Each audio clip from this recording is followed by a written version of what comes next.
Support Me. Bienvenue dans ce podcast dédié aux aidants proches des patients atteints de cancer. Le cancer, ce mot tabou qui fait si peur. On redoute de tomber malade, mais parfois, la foudre frappe juste à côté de soi. Un proche, un conjoint, un parent, un enfant, un ami. Son combat devient alors aussi le nôtre. Au quotidien, souvent dans l'ombre. Il s'agit de soutenir, d'encourager, d'écouter, de consoler, mais aussi de supporter, dans les deux sens du terme, ce proche malade. De l'accompagner jour après jour, jusqu'à oublier sa propre vie et ses propres angoisses, jusqu'à s'épuiser aussi parfois. Des aidants proches discrets, mais dont le rôle dans le combat contre la maladie est pourtant essentiel. Julien Titt est oncopsychologue, spécialiste de l'accompagnement des patients atteints de cancer et de leurs proches. Une spécialisation que ce docteur en psychologie a découvert un peu par hasard et qui l'a très vite passionné. Depuis 10 ans, Julien Titt accompagne les patients et leurs proches, d'abord à l'Institut Bordet puis à l'hôpital Erasme à Bruxelles. Il essaye de les aider à ne pas s'épuiser, à ne pas s'oublier, pour que la vie continue malgré tout, sans culpabilité, équilibrée, envers et contre tout. Je m'appelle Valérie Savoire et vous écoutez Support Me.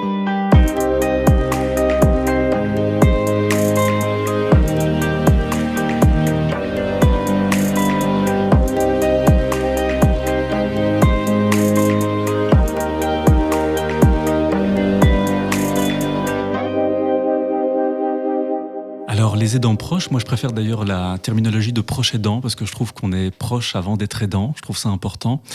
Les proches aidants, finalement ça peut être n'importe qui. Ça peut être un conjoint, ça peut être un parent, ça peut être un enfant, ça peut être un grand-parent, ça peut être un ami, peu importe.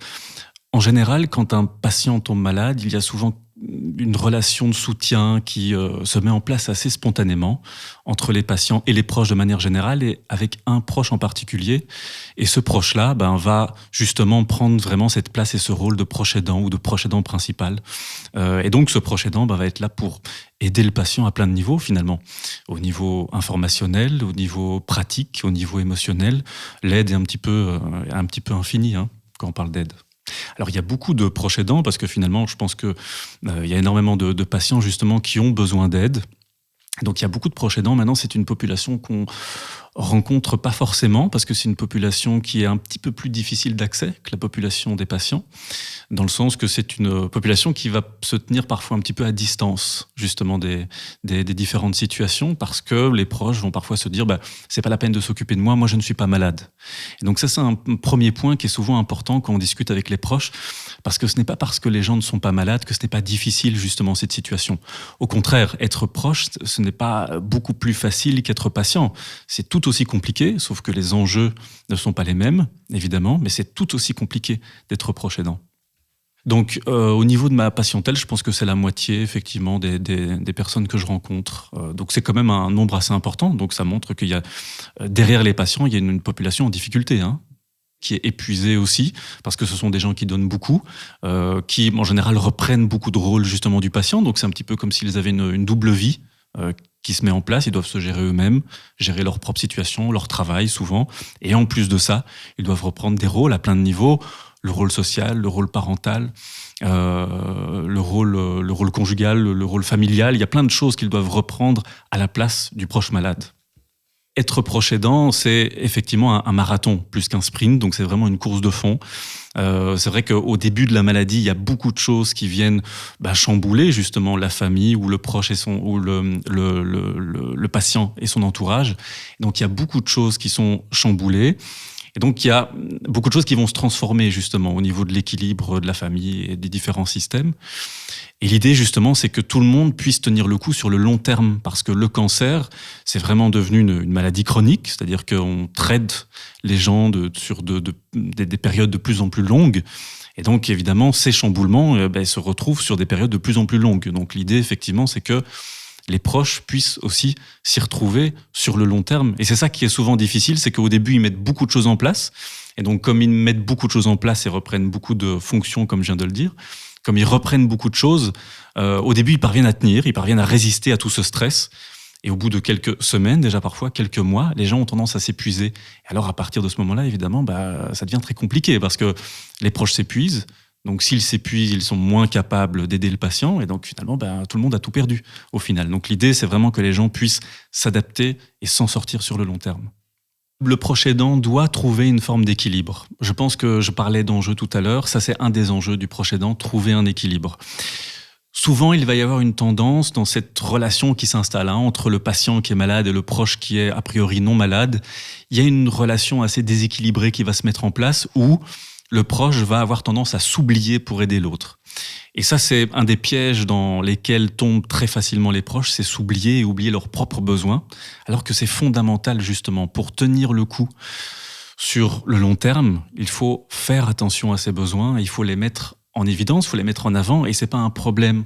Et c'est vrai que beaucoup de proches ont tendance à culpabiliser par rapport à ça. Quand ils prennent du temps pour eux, ils ne peuvent pas concevoir qu'ils ont le droit de prendre du temps pour eux en ce moment, dans cette situation, pendant que le patient est malade, alors que si, justement, ça fait partie de l'équilibre.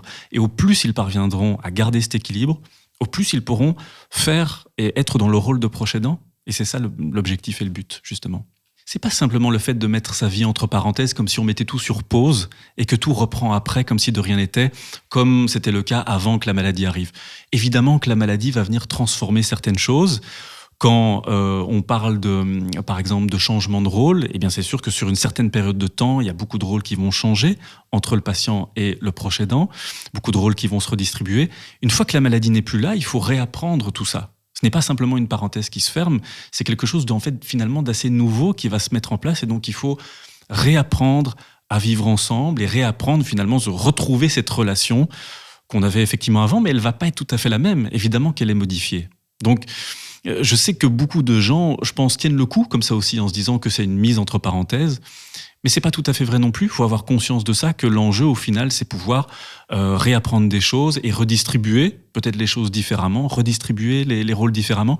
Et c'est ça l'idée avec le cancer, même si c'est un événement de vie très stressant, qui peut être vécu évidemment très négativement, à plein de niveaux, physiquement, psychologiquement.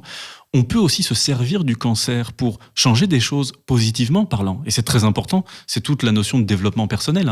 On peut effectivement sortir d'un cancer, aussi bien en tant que patient que proche aidant, et en ressortir quelque chose. C'est hyper important. Le proche aidant, il peut avoir le sentiment d'avoir une charge. Et là aussi, il peut y avoir beaucoup de culpabilité par rapport à ça. Le fait que le proche aidant se dise le fait de m'occuper de mon proche malade, c'est une charge pour moi. Ça peut être vécu comme culpabilisant pour lui, mais c'est une réalité en même temps. C'est un sentiment qui est très fréquent de se sentir dépassé. Ça peut être se sentir dépassé pratiquement parlant, mais ça peut être aussi se sentir dépassé psychologiquement parlant. Et c'est important de le reconnaître, parce que ça peut se travailler, notamment en allant voir un psychologue, par exemple, être aidé pour ça. C'est quelque chose qui peut se travailler.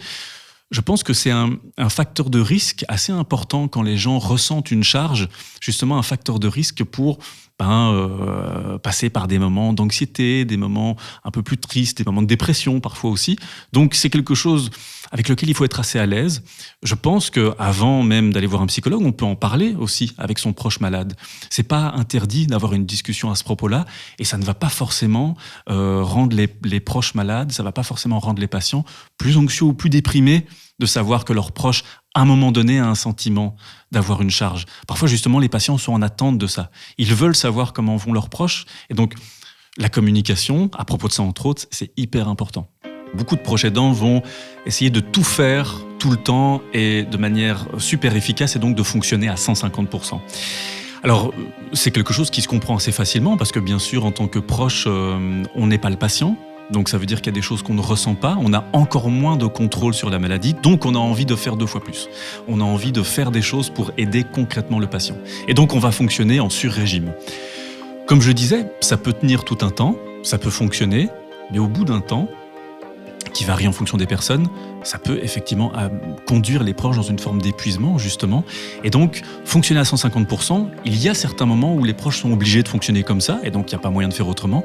Mais il y a des moments où il faut aussi arriver à lever le pied. C'est important, justement, pour tenir le coup sur le long terme. Alors, il y a une question que j'aime bien poser aux proches aidants, c'est effectivement la question des besoins. De quoi est-ce qu'ils ont besoin. Et je leur demande de quoi est-ce que vous avez besoin en ce moment. Et ça peut être tout et n'importe quoi. Ça peut être un besoin de prendre du temps pour soi, ça peut être un besoin de voir plus de personnes, ça peut être un besoin de se reposer, un besoin d'information, peu importe. Mais de quoi les gens ont besoin. Et c'est une question souvent qui est assez compliquée pour les proches, parce que je crois qu'eux-mêmes se posent rarement la question de ce dont ils ont besoin, alors qu'une fois de plus, il faut faire attention à ce dont on a besoin. Si on veut justement tenir le coup, si on veut s'en sortir, il faut respecter un minimum ses besoins, c'est important, sans culpabiliser, évidemment. Respecter ses besoins sans culpabiliser. C'est vrai que dans les difficultés les plus fréquemment rapportées, dans les difficultés les plus importantes rapportées par les patients, ce qui me fascine toujours, c'est que dans ces difficultés, les problèmes de communication avec leurs proches font partie des difficultés les plus importantes pour les patients. Donc ça veut dire quoi ? Ça veut dire que les patients estiment que les effets secondaires des traitements et la communication avec leurs proches sont des difficultés au même niveau finalement pour eux. Donc ça montre à quel point on est au-delà du physique dans ce genre de situation. C'est vrai que spontanément, évidemment, quand on pense au cancer, on pense à la lourdeur des traitements dans certaines situations, et donc on pense surtout au physique, mais on voit que tous les enjeux relationnels et communicationnels, en fait, pour les patients, sont au même niveau. Et donc, c'est un vrai challenge en soi. Et donc, c'est pour ça que les patients et proches peuvent et doivent être aidés à ce niveau-là aussi. Quand on est un patient et un proche, évidemment qu'on a envie de se protéger l'un l'autre. Ça, c'est clair. Et je pense que c'est une intention qui est tout à fait saine, et c'est important de se protéger. Maintenant, très rapidement, on peut tomber dans une forme de surprotection aussi. Et donc, en tant que proche aidant, on peut avoir envie d'en dire un minimum à son proche malade. On va se dire, je vais pas lui dire si je me sens stressé, si je me sens pas bien, si je me sens débordé, ou si j'ai une charge, par exemple. En se disant, je vais pas lui en rajouter une couche. Et on constate que finalement, c'est un petit peu l'inverse qui est intéressant. C'est-à-dire que les patients sont en attente justement de savoir ça. Et donc l'idée, c'est d'arriver, en tant que patient et proche aidant, à se communiquer mutuellement ce qui nous stresse, ce qui ne va pas, ce qui peut être difficile à certains moments donnés. Et toute la littérature scientifique montre que c'est toujours mieux de se communiquer ça, et ça aide justement les patients et les proches à s'adapter à la maladie, à s'en sortir psychologiquement. Donc, il faut en fait un peu dépasser cette notion de protection. Se protéger, c'est bien. Se protéger beaucoup, c'est un peu moins bien, et ça peut être délétère pour tout le monde. Quand l'un des deux tombe malade, au sein d'un couple par exemple, quand l'un des conjoints tombe malade, bien sûr qu'il y a des choses qui vont se déséquilibrer, et bien sûr que cette protection du coup va émerger et va être par exemple beaucoup plus présente qu'en temps normal. Mais c'est ça qu'il faut essayer toujours de retrouver un petit peu cet état d'équilibre.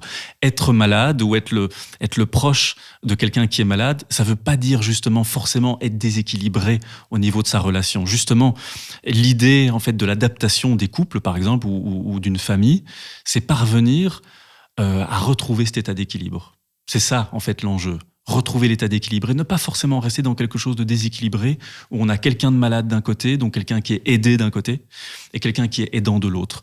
On peut s'aider mutuellement, et c'est ça l'enjeu, justement. S'aider mutuellement pour s'en sortir tous les deux et s'en sortir ensemble. Quand on parvient à, par exemple, voir des patients et des proches aidants ensemble et que justement on les encourage à communiquer à propos de la maladie, à propos des stress, etc., on remarque qu'il y a une véritable amélioration au niveau de leur manière à s'adapter à la maladie, au niveau de leur état émotionnel aussi. C'est quelque part assez réconfortant pour les patients et pour les proches aidants d'entendre l'autre. Même si on parle de difficultés et de stress personnel, c'est quelque part réconfortant pour les uns et les autres. Donc c'est toujours bénéfique. Le patient peut avoir un rôle d'aidant aussi. La notion de soutien, dans un contexte de cancer, elle n'est pas unidirectionnelle. Elle est bidirectionnelle. Les proches soutiennent les patients, évidemment, mais les patients soutiennent les proches aussi. Et c'est tout à fait normal, et il n'y a rien d'anormal là-dedans. C'est tout à fait normal. C'est quand même, on parle d'un événement de vie qui est inédit pour tout le monde, en fait. C'est cette notion de cancer. En général, c'est assez inédit pour aussi bien pour les patients que pour les proches. Donc, tout le monde essaie de s'en sortir comme il le peut. Donc, il n'y a personne qui a de recette, il n'y a personne qui est préparé à ça. Donc, si personne n'est préparé à ça, si personne n'a de recette, justement, l'idée, c'est de se soutenir les uns les autres pour s'en sortir. C'est ça l'idée. Alors, c'est sûr que le cancer est en fait un formidable catalyseur en fait, de ce qui se passe déjà auparavant au sein d'un couple, par exemple. Donc, on voit très classiquement que les couples qui savent bien communiquer avant la maladie, vont en général plutôt bien communiquer pendant la maladie. Et des couples qui vont avoir des difficultés à communiquer avant la maladie va évidemment rien arranger. Donc les difficultés de communication peuvent rester celles-là, peuvent rester en place aussi, les difficultés de communication. Ce qui est important de faire, je trouve, au niveau psychologique, c'est en fait d'arriver à développer ou renforcer une communication à propos justement de la maladie, de tout ce qui est en lien avec la maladie. En tant que psychologue, avec des couples par exemple, on ne va pas d'emblée essayer de révolutionner le couple, on ne va pas forcément d'emblée essayer de travailler des problématiques de couple qui seraient présentes ou qui seraient là bien avant le cancer. On va essayer de renforcer la communication et la relation dans le contexte du cancer. Donc en fait, se concentrer sur l'ici et maintenant, parce que je pense que c'est de ça dont les gens ont besoin finalement. Arriver à trouver certaines choses qui vont les aider dans l'ici et maintenant pour s'adapter à cette situation. Et quand on arrive à faire ça, on a déjà fait un gros boulot. Parce que c'est tout un challenge, évidemment, pour tout le monde, pour les patients, pour les proches, pour les psychologues aussi, arriver effectivement à aider les gens sur l'ici et maintenant. Après la maladie, les choses doivent se réorganiser parce que il y a plusieurs choses qui se passent évidemment. C'est cette phase de rémission, donc quand les patients parviennent à être mis en rémission, c'est une phase qu'on a tendance un petit peu à oublier parce qu'on se dit le patient est guéri et donc tout va bien, tout s'arrête, donc c'est une bonne nouvelle et effectivement c'est une bonne nouvelle. Mais les patients doivent arriver à sortir de leur identité de patient, et ce qui est déjà un challenge en soi. Et le proche aidant, pareil. Les proches aidants doivent arriver à sortir de leur identité de proche aidant. Et donc là, il y a toute une série de choses qui doivent être réorganisées, évidemment. On n'est plus patient, on n'est plus proche aidant. On est de nouveau nous deux. Et donc, comment effectivement réorganiser les choses ? C'est là aussi qu'en tant que psychologue, on peut intervenir parce que finalement, ce retour à la normale peut être très perturbant pour tout le monde, évidemment. Et parfois, même si on a l'impression que du coup la parenthèse s'arrête ou qu'on a arrêté de mettre sur pause et qu'on remet sur play, que les choses vont revenir naturellement, c'est pas toujours le cas. Parfois, du coup, ça doit se rediscuter, ça doit se retravailler. Et donc, c'est l'occasion pour ça, effectivement. Je trouve en même temps que c'est un beau challenge, justement. C'est intéressant comme enjeu de pouvoir redéfinir les choses après un événement de vie comme celui-là. Il faut aussi, entre autres, apprendre à réapprivoiser le quotidien, réapprivoiser parfois aussi son proche. Et puis, il faut redistribuer à nouveau tous ces rôles, effectivement. Parce que, comme je le disais, durant la maladie, il y a plein de rôles qui sont redistribués. Une fois que la maladie s'arrête, c'est l'occasion de les redistribuer une fois de plus. Est-ce qu'on reprend le fonctionnement d'avant ? Ou au contraire, est-ce qu'on garde une certaine partie du fonctionnement qu'on a eu pendant la maladie ? Parfois, des couples ou des familles se rendent compte que la maladie a apporté quelque chose de positif en termes de réorganisation des rôles. Donc l'idée, ça peut être ça, garder une partie des fonctionnements qu'on avait durant la maladie. C'est intéressant, mais pour ça, il faut en discuter. Il faut communiquer à propos de ça. Un proche aidant, je pense que ça peut être très valorisant. Ça peut être très valorisant parce qu'on aide l'autre et je pense que l'être humain a une tendance assez naturelle à vouloir aider les autres, donc je crois que c'est très valorisant. Ça peut renforcer la relation aussi, évidemment, de comme ça avoir un rôle qu'on n'a jamais eu auparavant. Et je parlais de protection tout à l'heure, et justement de développer cet instinct de protection un petit peu. Donc ça peut être une très bonne chose. L'idée aussi, c'est par moment de ne pas déborder, justement, c'est important aussi, de ne pas tout d'un coup se sacrifier non plus, parce que c'est pas le but, c'est d'arriver, comme je le disais, à trouver cet équilibre, justement. Le rôle de proche aidant, c'est un rôle qu'il faut aussi apprendre au fil du temps. On n'a pas ce rôle de proche aidant par rapport à une maladie cancéreuse, on l'a pas en soi, c'est pas quelque chose d'inné, donc ça s'apprend et ça se régule aussi quelque part. On peut faire certaines erreurs et c'est pas grave, on apprend en même temps que le patient, qui lui aussi apprend des tas de choses au début de la maladie. Et c'est pareil, quand on est proche aidant, on apprend des tas de choses et ça doit être ajusté au fil du temps. Est-ce que le patient guérirait sans proche aidant ? Je crois en tout cas que le patient serait beaucoup plus en difficulté sans un proche aidant. Donc le rôle de proche aidant est en fait fondamental dans toute la traversée du cancer et toutes ses conséquences. Le rôle de proche aidant est fondamental et je pense que c'est ça aussi qui est valorisant pour les proches aidants, ou en tout cas qui doit être mis en avant, c'est que être proche aidant, c'est tout aussi important qu'être médecin, qu'être psychologue, qu'être infirmier, qu'être kiné, peu importe, parce que finalement on a beau être des tas de médecins ou des tas de psychologues à l'hôpital par exemple, quand le patient rentre à la maison, il est avec son proche aidant. Et c'est le proche aidant qui est en première ligne. Donc sans proche aidant, c'est très difficile évidemment de pouvoir traverser tout ça de manière un peu sereine. Donc être proche aidant, c'est fondamental, bien sûr.